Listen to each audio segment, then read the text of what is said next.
Or away the day, Wally. Kames Motorsport Complex. Kames Motorsport Complex. And what are we here for? A car show. A car show. It's Cash for Kids Day, and all the competition winners are getting to go out on the track over there, and then we have a whole bunch of cars that are all on show. So what's the first car that we've got here, Wally? A Mark 1 Escort. A Mark 1 Escort. And when did these first come out, do you think? Late 60s. Late 1960s. So what, this car will be how old now?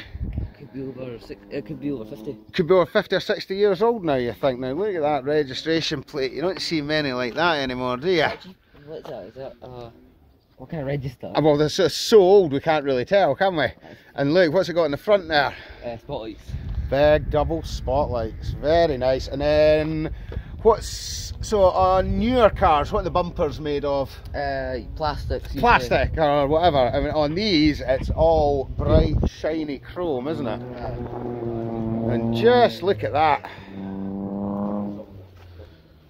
Have a wee look inside and look at the interior. That is absolutely immaculate, isn't it?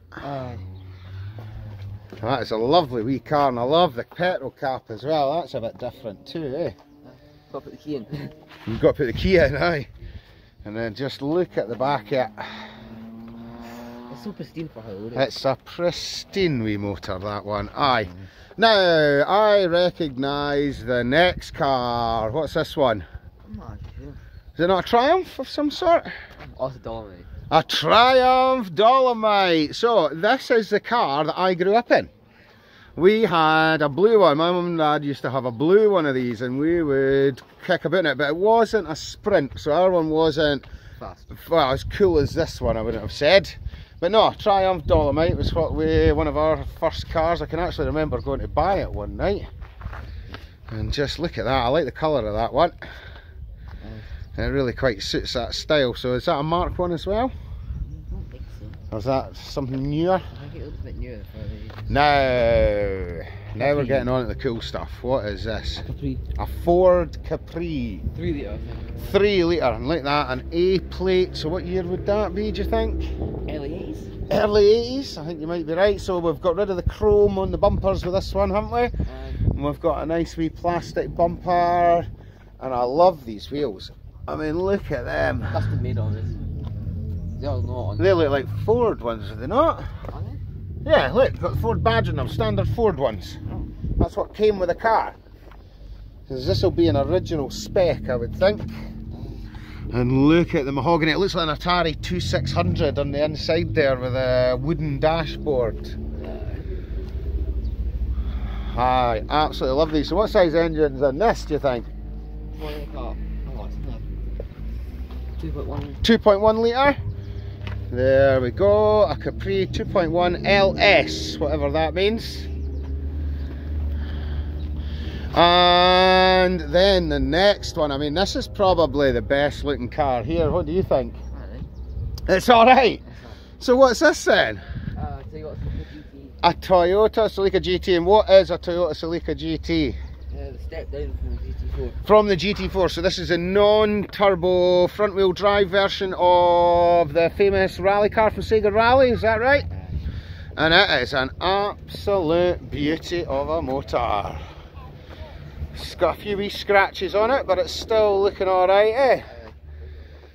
Now, you've had a wee shot of this one, haven't you? What is this? Ferrari 360. Challenge Stradale. It's Challenge Stradale, so it's not even one of your standard ones, is it? This is really rare one. The really, really rare ones. I think this is a 480 brake V8, if I'm right. A bit less power than that. Slightly, well, I think that. So this is like the fancy version, so and it is so quick.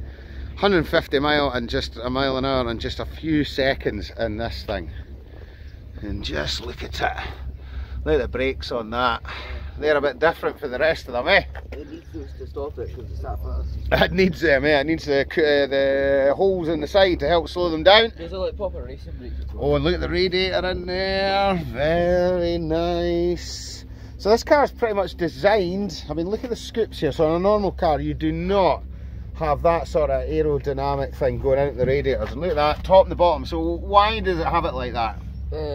Because the engine's in the back, in the middle of the car. So to push ventilation, that's right. So it's pushing in as much cool air as it possibly can to the motor. Is that right? Aye. Look at that. That's what you call Ferrari. I mean, when we look at normal engines in the cars we're dealing with, it's nothing like this, is it? That's the engine that Ferrari makes specifically. No other manufacturer makes that kind of engine. So you don't see this in any other type of car? No. Wow. And then it's got the quad exhaust, is that right? Aye. And just have a wee look at that. There we go. There we've got the little challenge. Is it? What's that badge? Pininfarina, is that it? That is the designer for all the designer for all the Ferraris. That's the guy who designs all the Ferraris. It's a stonker. Now, here's another car that my parents used to own as well. What is this one? Cortina?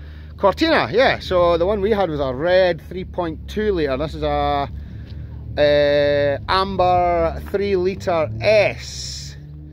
But it does look mean, doesn't it? I mean, look at that one. It's weird how all the other cars have much bigger engines compared to the yeah, newer cars have much smaller engines, but I think that's just the engines have got better, haven't they? And they can do more with less power now, whereas before 3 litre engines. I mean, is there any, what 3 litre cars can you think of, or just normal road cars these days? 350Z. 350Z, but that's more a sports car, isn't it? And look at that, look at the interior there. So that's like my old Nova as well, with the cross-hatched red and grey interior that went with the outside of it. So this is all original as well. So 1977 till now, how old is it? 47? 47 years old. Look at that. So there we go. We've got the tax disc on it there. That's when it was first registered. I think that's phenomenal. How much do you think one of them costs? More than... What's one of these worth these days then? Upwards of 20, 30? No. Sub 20. Sub 20. Beautiful looking car though. My goodness me. And then we move up the eras again to this one, don't we? What is this? Evo 7. Evo 7, so we've done a video before on an Evo 7, haven't we? Up at Knock Hill. But that was a standard Evo 7. What is this one? A rally prepared one. A rally prepared one. So look at this down here. Front mounted intercooler, very nice. These wheel studs look absolutely mental. Those are a bit different from what we're used to. Quick release ones, that's what I thought they were, aye. Something a wee bit different. And look at the cage in this thing. Look, everything stripped to it. I'm trying to even tell what's what. So we've got the hydraulic handbrake in there, we've got the seats. That looks like a sequential gearbox in there as well. A sequential gearbox as well. So this thing will be super quick then. No clutch. Aye? Aye. Nice. The only reason you're going to use a clutch in something like this is just to start it up and get it moving. Get it moving, and then after that you don't need it anymore. Aye. Well, this is what we want, eh? Think you'll be driving one of these one day in the seniors? I hope so. I hope so too. It's an Evo 6. An Evo 6? Yeah. The Evo 4 looks not right. Now, I'd still say this is probably my favourite car, or could be my favourite car one day. Absolutely fantastic. And even the roll cage looks totally different from what you've got in your car. That looks a lot more detailed. You've got double pillars at the front. I mean, we've got a roll cage, but it looks nothing like that, does it? That's a proper actual roll cage. An actual roll cage. So you've got a kid on one. Aye, basically. It's just to keep the car steady and sturdy. Right. On the inside. And then what is this thing here? Looks like a Porsche. Is it a Porsche? Yeah. Is it? I'm not really sure. I don't think it's a Porsche. Porsche. It might be like a... What does that say there? Quantum sports cars. So what is that? This looks like something that a Porsche tuner would make, honestly. Aye? Yeah. Don't think so. A Quantum QRS 330. So it's surely not got a 3 litre engine in it, has it? No, 2 litre. 2 litre is it? Right, so what is this then? Do you know what it is? Is this your car? So can you explain, because he usually knows every single car that he sees, and the two of us are looking at this going, No, so what is a Quantum then? A kit car. A kit car, that's how we couldn't replace it then. It's got a 2 litre turbo Right. engine in it. Front wheel drive. Front wheel drive. Why can't you put like engine one in the It's got a car? switchable map between 230 and 270 brake. Right. 0 to 60 in 4 seconds. Ooh. And it'll shake your teeth out. With that. Did you build it in your garage? I didn't build it in my garage, but it was built in my garage. Nice. That's why I like 2 of them. Oh, have you? So, what do you need the 230 and the 270 for? Is that did for different types of tracks? Maybe here at Kames would be Switchable if you want. just a bit more power for it. To be honest, my testicles are not big enough for the 270. Oh, really? So you stick at the 230? So aye. I'm a big boy, I'll switch it. I don't know. We were looking at it going, what is this? He's going to think it's a Porsche. And I'm going, I don't know what it is. What is she under the bonnet? Aye. Crack it open. Brilliant. So it looks quite Japanesey in the interior there a wee bit.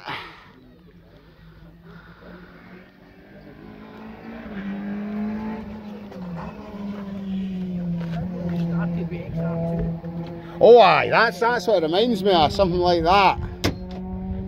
Right, let's get a wee gander at this engine. Oh my, what? Oh my goodness gracious me. Right, okay. It's a tight fit. It certainly is. Like, we've not got much room to work on Masalica, but this is absolutely insane. So this is a big turbo here, all this blue stuff. Yep. That is quite a big turbo compared to the ones we usually look at, eh? Usually cars are naturally aspirated, so you don't really get. So yeah, usually these cars are naturally aspirated, something like this, eh? But this is absolutely wild. That is absolutely fantastic. It's the quickest Quantum ever built. Really? So the quickest version of this car that's ever built. So what do they normally put in them? 1.6s, 1.8s? Just It's normally the 1.6 Aye. XR2. because that's plenty. That's plenty to get them going. Oh, is They it? only weigh 800 kilos. Wow, that is absolutely 800 kilos insane. at 270 brake. Do the maths. I think it works out about 310 brake per ton. Wow, that's wild, eh? And how? So usually with cars like this that are soft tops, they've not got the same stability. But so It's a solid fiberglass top. that's what I'm saying. So this is a bit different for your normal cabriolet or whatever. The top's half an inch thick. See the fiberglass? It's built the same as a Lotus. It's like half an inch thick. Half an inch thick fiberglass. Well, you can see it there, can't you? Well, that's just the hood. That's nothing. But the actual, there's a top. There's no chassis. Really? No chassis on that. See that there? That's bolted on the fiberglass top. Right, yeah, you can see that. It's no part of the car, really, is it? Like a normal car. So there we go, just the springs. Properly designed as a kit car. Absolutely fantastic. But it doesn't look like a kit car, it looks like a normal car, eh? So I will need to give this a wee go sometime and get a wee hurl in it, eh, Willie? Right, well I think that's us for the day. We're going to say cheerio! Cheerio. Cheerio!